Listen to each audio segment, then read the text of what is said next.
அண்ணன்மார்கள் நீ அவர்களைப் போல் இருக்கவில்லையே என்று ஆதங்கப்படுகிறார்கள், அவ்வளவுதான். மற்றபடி அவர்களுக்கு உன்மேல் பாசம் உண்டு. நீ வீட்டை விட்டு போவது உன் தகப்பனாரையும் பாதிக்கும் என்பதை சற்று யோசித்து பார்த்தாயா? உன் அண்ணன்மார்களே கூட அவர்களை விட்டு நீ பிரிந்து போவதற்கு ஒப்புக்கொள்ள மாட்டார்கள். நான் யாரையும் குறை சொல்லிவிட்டு இந்த வீட்டை விட்டு வெளியே போகவில்லை. எனக்கு பக்திதான் இயல்பு. பெருமாளின் சேவைதான் எனக்கு மகிழ்ச்சி. தயவு செய்து என்னை தடுக்காதீர்கள். பார்க்கவா, இங்கு நடந்தவை அனைத்தையும் மறந்துவிடு.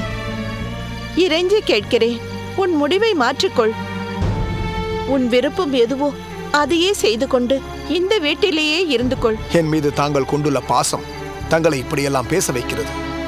தங்களையும் தகப்பனாரையும் தவிர இந்த வீட்டில் என் மீது யாருக்கும் விருப்பமில்லை.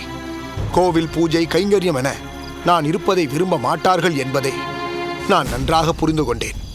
என் ஒருத்தனுக்காக ஒரு குடும்பத்தையே சங்கடத்தில் ஆழ்த்துவது தவறு. அதனால் நான் இங்கிருந்து செல்வதுதான் சரி. பார்க்கவா, கவலைப்படாதீர்கள் அம்மா. உங்கள் புதல்வன் தவறான பாதை எதிலும் போகாமல் பெருமாளின் கைங்கரியம் எனும் பாங்கான பாதையில்தான் போகிறான் என்று பெருமிதம் கொள்ளுங்கள். பூரிப்படையுங்கள். ஏன், இருமாந்திருந்தாலும் தவறில்லை. உங்கள் பேச்சை மீறுவதற்கு என்னை மன்னித்து விடுங்கள். விடிந்ததும் நான் புறப்பட்டு விடுவேன்.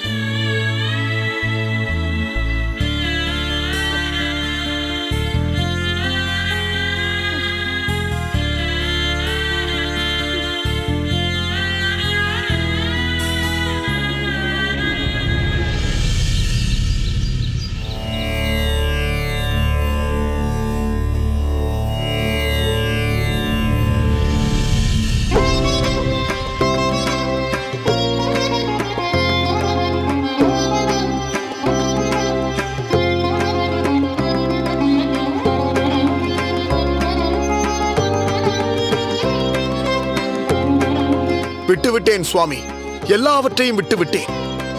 வீட்டையும் தாய் தந்தையையும் உடன் பிறப்புகளையும் விட்டுவிட்டேன். என் பங்கு சொத்து வேண்டாம் என வந்துவிட்டேன். பொய் சொல்ல சொல்கிறார்கள் அப்பனே, பொய் சொல்ல சொல்கிறார்கள். நெற்றியிலே திருமண் தரித்தவன் பொய் சொல்லலாமா? சொத்துக்காக என் உடன் பிறப்புகள் சண்டையிட்டுக் கொள்கிறார்கள். எனக்கு வணிகத்தில் நாட்டம் இல்லையாம், பொருள் சேர்க்கும் சாதுரியம் இல்லையாம். இவையெல்லாம் இல்லாத உனக்கு சொத்தில் மட்டும் பங்கு எதற்கு என்று கேட்கிறார்கள். என்னிடம் சண்டை போடுகிறார்கள்.